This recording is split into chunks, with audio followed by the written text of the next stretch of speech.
हरिओम, ओम आनंद ma'am, Om Shanti ma'am, ओम ज्ञान ma'am, आप सभी दर्शकों का हमारे चैनल पर स्वागत है। आज हम लोग बीएड सेकंड सेमेस्टर के अंतर्गत पाठ्यक्रम के निर्माण की जो प्रक्रिया है उसमें लक्ष्य और उद्देश्य का निर्धारण, विषय वस्तु के संग संग सभी विषयों को, सभी पाठ्यक्रमों को ध्यान में रखते हुए किस प्रकार से निर्धारित किया जाता है, इसके विषय में हम लोग चर्चा करेंगे, इसके विषय में हम लोग अध्ययन करेंगे। आप ये जो पाठ्यक्रम की जो निर्माण की प्रक्रिया है इसके विषय में आपको पढ़ाया जा चुका है कि किन स्तरों से गुजरती है। भारत सरकार, एनसीईआरटी, एससीईआरटी, यूजीसी या विभिन्न प्रकार के विभिन्न क्षेत्रों के विभिन्न विषयों के विद्वानों के द्वारा, प्राचार्यों के द्वारा किस प्रकार से कमेटी या समिति का गठन करके पाठ्यक्रम का निर्माण विभिन्न स्तरों पर विभिन्न कक्षाओं के लिए विभिन्न विषयों के अंतर्गत विभिन्न ज्ञान प्राप्त कराने के लिए वो सब तैयार किए जाते हैं, उसके विषय में चर्चा की जा चुकी है। जिसके लिए भारत सरकार समय समय पर विभिन्न प्रकार के शिक्षा नीति या विभिन्न प्रकार के आयोगों का गठन करते हुए वो सब निर्माण करती रहती है। उसके बाद आपको जो है व्हीलर का जो है प्रक्रिया बताया गया कि किस प्रकार से 5 प्रक्रियाओं के अंतर्गत पाठ्यक्रम गुजरता है, उस तरह से पाठ्यक्रम का निर्माण होता है। अब हम लोग इस वीडियो के अंतर्गत जो पाठ्यक्रम को जो निर्माण है उसमें लक्ष्य और उद्देश्य का निर्धारण किस प्रकार से किया जाता है, जो सभी विषयों के लिए, सभी विद्यार्थियों के लिए, सभी स्तर पर सभी के लिए आवश्यक और उपयोगी होते हैं, उसी को हम लोग इसके अंतर्गत देखने का प्रयास करेंगे। तो आइए हम लोग देखते हैं लक्ष्य और उद्देश्य। पहले हम लोग लक्ष्य को क्या कहते हैं, उद्देश्य को क्या कहते हैं, इसको देखते हैं। फिर उन सभी विषयों के लिए सामान्य रूप से लक्ष्य और उद्देश्य क्या होना चाहिए उसकी बात करेंगे। लक्ष्य वही होते हैं जो व्यक्तिगत रूप से अति अल्पकाल में व्यक्ति की अधिगमकर्ता द्वारा व्यक्तिगत प्रयासों के माध्यम से प्राप्त किए जा सकते हैं, उसे हम लक्ष्य कहते हैं। यानी अति अल्पकाल में अधिगमकर्ता द्वारा व्यक्तिगत प्रयासों के फलस्वरूप किसी अधिगमकर्ता के व्यक्तिगत प्रयासों के फलस्वरूप अल्पकाल में ही प्राप्त किए जा सकते हैं, उसे हम लक्ष्य कहते हैं। जैसे आपका नौकरी पाना लक्ष्य है।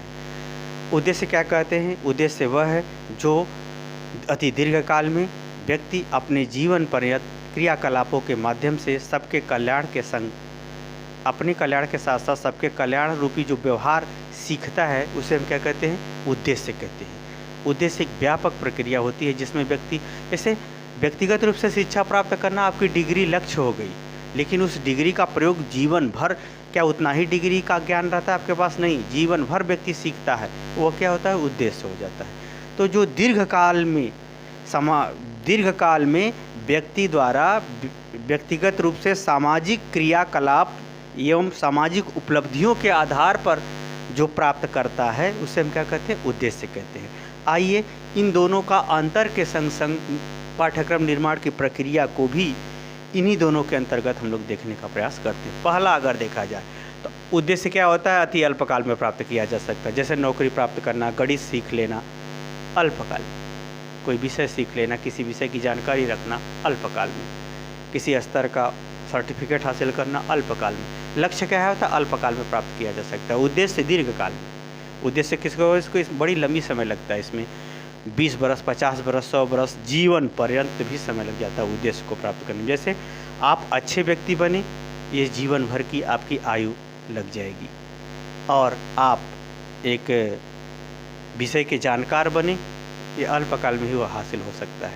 तो यह व्यक्तिगत प्रयासों द्वारा संभव है और ये सामूहिक प्रयासों के रूप में आपकी भूमिका के द्वारा संभव। आगे चलते हैं। यह व्यक्तित्व व्यक्तिगत होता है। लक्ष्य जो है, लक्ष्य के अंतर्गत सभी विषयों में ऐसे जो है जानकारी या ऐसे व्यवहार, ऐसे क्रियाकलाप सिखाए जाते हैं जो व्यक्ति के व्यक्तिगत प्रयासों के फलस्वरूप प्राप्त होते हैं लक्ष्य में। जबकि उद्देश्य में विषयों का इस प्रकार से निर्धारण किया जाता है जो समाज के कल्याण या समाज के अनुरूप व्यवहार को सिखाता हो, उसे हम क्या कहते हैं, उद्देश्य कहते हैं। तो यानी जो अधिगम करता है उसे व्यक्तिगत रूप से योग्य बनाने के संबंधी लक्ष्य को भी उस पाठ्यक्रम में शामिल किया जाना चाहिए, और फिर उस व्यक्ति को समाज या राष्ट्र के अनुरूप बनाने के संबंधी भी जानकारी, व्यवहार, क्रियाकलाप सिखाया जाना चाहिए। यह उद्देश्य होगा उसका। अगला चलते, तीसरा। अगर हम लक्ष्य की बात करें तो पाठ्यक्रम के अंतर्गत अगर लक्ष्य की बात करें तो शिक्षण विधियों के द्वारा ज़्यादा प्रदान की जाती है, जो क्लास में पढ़ाई जाती है। क्योंकि शिक्षण विधियों के अंतर्गत समय, विषय, अध्यापक, विद्यार्थी और क्या जानकारी होना है, क्या उपलब्ध होना है, ये सब निश्चित है। तो हमारा जो लक्ष्य है पाठ्यक्रम के अंतर्गत शिक्षण विधियों के माध्यम से प्रदान किया जाता है। लेकिन अगर हम उद्देश्य की बात करें तो वही उसी विषय का उद्देश्य की अगर हम बात करें तो औपचारिक शिक्षा जो शिक्षण है हो गई, अनौपचारिक जो व्यवहार से सीखता है, निरौपचारिक जो अपने अनुभव द्वारा या अपने स्वयं के द्वारा सीखी हुई चीज़ों में कोई नई चीज़ सीखता है। तो औपचारिक, अनौपचारिक और निरौपचारिक, इन तीनों से वह अपने जीवन को अपने जीवन या व्यक्तित्व का विकास करता है। यह उद्देश्य होता है। यह क्या होता है? उद्देश्य। यानी शिक्षण के माध्यम से व्यक्तिगत विकास करना लक्ष्य है। शिक्षण के अलावा अनौपचारिक और निरौपचारिक गतिविधियों से उसे भी सीखने का अवसर प्रदान किया जाना चाहिए। यह क्या होगा? उद्देश्य है। यह भी जो है पाठ्यक्रम निर्धारित करते समय इसका ध्यान रखना चाहिए। अगला है विषय विशेष। पाठ्यक्रम के अंतर्गत जो लक्ष्य होता है वह विषय विशेष की जानकारी विद्यार्थी को या अधिगमकर्ता को देता है। स्पेशल विषय का, हर विषय का देगा तो अलग अलग समय होगा। तो हर विषय होगा उसकी एक अपना अलग अलग समय होगा, अलग अलग जानकारी होगी। तो यानी कहने का मतलब लक्ष्य के अंतर्गत विषय विशेष की बात अधिगमकर्ता को बताई जाती है या सिखाई जाती है। इन बातों को निर्धारित करते समय इस बातों को शामिल किया जाता है लक्ष्य के अंतर्गत। अगर हम बात करें उद्देश्य की बात, तो उद्देश्य के अंतर्गत क्या व्यक्ति का एक ही विषय से काम चलता है? नहीं। जैसे भले ही कोई साइंस का स्टूडेंट नहीं है तो भी वह साइंस की थोड़ी बात तो समझता ही है, जानता ही है, विषय को भी जानता है, उसके महत्व को भी जानता है, उसका कदर को भी जानता है। तो कहने का मतलब ये है कि जब उद्देश्य पाठ्यक्रम के अंतर्गत निर्धारित किया जाना चाहिए तो इस प्रकार से निर्धारित किया जाना चाहिए कि एक ही विषय के संग संग वह अन्य विषयों के महत्व को, उसकी आवश्यकता को, उसकी उपयोगिता को भी वह समझ सके। इसका भी निर्धारित किया जाता है। यानी सभी सामान्य विषय की उसकी जानकारी दे दी जाती है एक विषय विशेष के साथ ही। यह इसका उद्देश्य हो गया, यह इसका लक्ष्य हो गया। आगे चलते हैं पाँचवा, व्यक्तिगत निर्माण। लक्ष्य के अंतर्गत अधिगमकर्ता के व्यक्तिगत रूप से उसका निर्माण किया जाता है, व्यक्तिगत रूप से उसके व्यक्तित्व के विकास पर फोकस किया जाता है। लेकिन अगर उसी पाठ्यक्रम के अंतर्गत उद्देश्य क्या होते हैं? उद्देश्य उसका राष्ट्र निर्माण करना होता है कि उसको व्यक्तिगत रूप से इस प्रकार से तैयार करो कि वह समाज के काम आए, देश के काम आए, सुरक्षा के काम आए, जीवन प्रकृति के काम आए। यानी वहाँ लक्ष्य के अंतर्गत उससे व्यक्तिगत रूप से व्यक्तित्व का निर्माण किया जाता है और उसी विषय के अध्ययन के साथ कुछ ऐसी भी गतिविधियाँ, कुछ ऐसी भी विषय वस्तु शामिल की जाती हैं जो वह राष्ट्र के निर्माण के काम आए। क्योंकि आप जान लीजिए, आदमी रोटी, कपड़ा, मकान यही सिर्फ व्यक्तिगत रूप से उपभोग करता है। बकिया जितना रिश्ते नाते सब किसी न किसी दूसरे के ही माध्यम से होते हैं। तो जब माध्यम होते हैं तो उन सब माध्यम का निर्माण, माध्यम का कद्र, माध्यम का विकास होना आवश्यक होता है। तो ऐसे विषय वस्तु को भी उस विषय के अंतर्गत शामिल किया जाता है जो राष्ट्र के निर्माण या समाज के निर्माण में काम आता है। व्यवहार, क्रिया, सोच, समस्या का समाधान इत्यादि सब बातें भी शामिल की जाती है, जिसके कारण से वह उद्देश्य बनता है, वह उद्देश्य राष्ट्र निर्माण के काम आता है। आगे है योग्यता, क्षमता और स्तर। जब लक्ष्य जो होता है वह व्यक्ति या अधिगमकर्ता अपनी योग्यता, क्षमता और अपनी कक्षा के स्तर के अनुसार है या अपने नॉलेज के स्तर के अनुसार क्या करता है?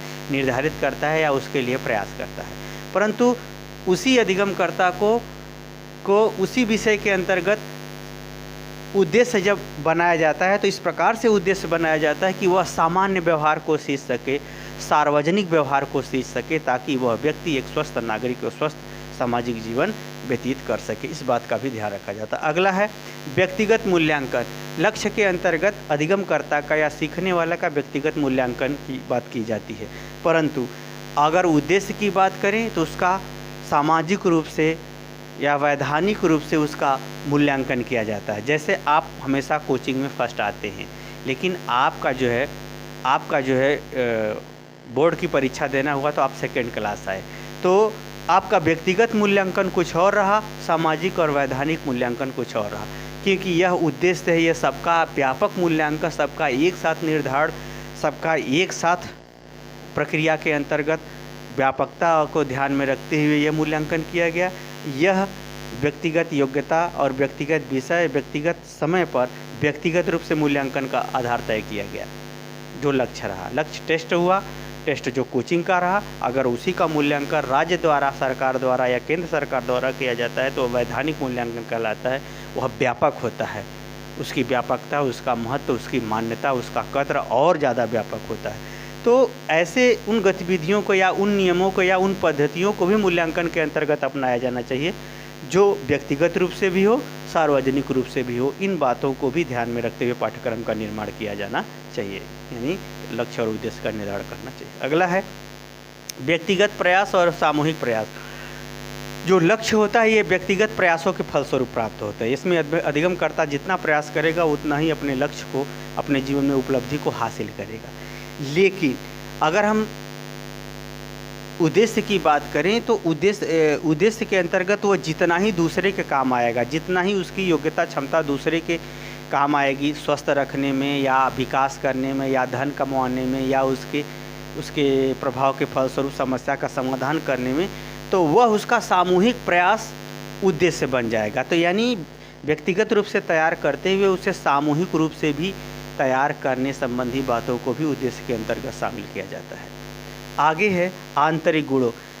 लक्ष्य जो है आंतरिक गुणों के विकास का परिणाम होता है, क्योंकि जितना ही अधिगमकर्ता पढ़ेगा, अध्ययन करेगा, उसके आंतरिक गुणों का उतना ही विकास होगा, उतना ही वो अपने कम समय में विभिन्न लक्ष्यों को वह व्यक्तिगत रूप से प्राप्त करने में सफल होगा। अगर वही हम उद्देश्य की बात करें तो उद्देश्य के अंतर्गत वह सामाजिक गुणों की बात की जाती है, अर्थात वह जो व्यक्तिगत गुण है वो समाज के विकास में कितना काम आया, समाज के वृद्धि में कितना काम आया, समाज के निर्माण में कितना काम आया। इस दृष्टिकोण से जो है, इन दृष्टिकोण से ऐसी बातों को भी पाठ्यक्रम के अंतर्गत शामिल किया जाना चाहिए या शामिल किया जाता है। यानी व्यक्तिगत रूप से आंतरिक गुणों का विकास हो, उसको लक्ष्य उसका व्यक्तिगत रूप से विकास हो, और उसी पाठ्यक्रम के अंतर्गत कुछ ऐसी बातें होती हैं जैसे हम विद्वान, जैसे कर कहा जाए कि यह व्यक्ति बहुत विद्वान है, बहुत अच्छी बात है, यह लक्ष्य हुआ उसका। लेकिन वह व्यक्ति अपने विद्वत्ता के कारण से इतने लोगों को विद्वान बना दिया, ये क्या हुआ? उद्देश्य हुआ। यानी यहाँ आंतरिक उसके मेहनत का परिणाम था, यहाँ सामाजिक परिणाम है। तो उसको इस प्रकार की भी मेंटलिटी या इस प्रकार की भी योग्यता क्षमता देना कि जो त्याग कर सके, जो निर्माण कर सके। तो इन सब बातों को भी उद्देश्य के अंतर्गत शामिल किया जाता है। इस प्रकार से अगर पाठ्यक्रम के निर्माण के संदर्भ में व्यक्तिगत रूप से किन किन बातों को शामिल किया जाता है, जिसमें अल्पकाल में प्राप्त हो, व्यक्तित्व का निर्माण हो, शिक्षण के द्वारा सिखाया जा सके, विशेष विषय को जानकारियाँ दिया जाए, व्यक्तिगत निर्माण करने के लिए वह तैयार हो सके, योग्यता क्षमता का ध्यान रखें, व्यक्तिगत मूल्यांकन उसका किया, व्यक्तिगत प्रयासों के लिए प्रोत्साहित किया जा सके, आंतरिक गुणों का वह विकास करते हुए अपने व्यक्तित्व का विकास करे। यह लक्ष्य के अंतर्गत विकास किया जाता है। लेकिन इस लक्ष्य के साथ साथ उद्देश्य की अगर हम बात करें तो इसी लक्ष्य का जब सामाजिक पहलू और व्यापक पहलुओं को भी पाठ्यक्रम के निर्माण में शामिल कर दिया जाता है तो वह उद्देश्य बन जाता है। तो उद्देश्य के अंतर्गत ऐसा वो मानवीय गुणों को जो उसका दीर्घ काल तक उसकी ज़रूरत हो, उसकी उपयोगिता हो, उसकी मान्यता हो, उसका महत्व हो, उसका उपभोग करे, समाज के अनुरूप हो, अनौपचारिक निरौपचारिक इत्यादि के माध्यम से भी वह सीखे। ऐसा नहीं कि सिर्फ पढ़ाई से सीखे, और जगह से भी तो सीखता है, तो वह भी ऐसा सीखे कि मानवीय गुणों के अनुरूप हो, सभी विषयों को उसको सामान्य जानकारी हो ताकि सबका कद्र कर सके, सबका महत्व सब समझ के, सबकी ज़रूरत को समझ सके। क्योंकि संसार में विविधता है तो विभिन्नता में कमियां भी है, जिसके कारण से एक दूसरे की आवश्यकता पड़ती है। इसी तरह से इन सब पहलुओं को ध्यान में रख करके विषय वस्तु का निर्माण किया जाता है और व्यक्तिगत पहलुओं को भी ध्यान में रख करके पाठ्यक्रम के निर्माण की प्रक्रिया पूरी की जाती है। मुझे उम्मीद है कि आप समझ गए होंगे कि पाठ्यक्रम निर्माण की प्रक्रिया में उद्देश्य के अंतर्गत किन दृष्टिकोणों को ध्यान में रखा जाता है और लक्ष्य के अंतर्गत व्यक्तिगत रूप से किन बातों या गुण क्षमता इत्यादि का ध्यान में रखते हुए पाठ्यक्रम का निर्माण किया जाता है। हमारा वीडियो कैसा लगा कमेंट बॉक्स में ज़रूर बताइए। साथ ही मेरे चैनल को लाइक शेयर सब्सक्राइब भी कीजिए। हरिओम।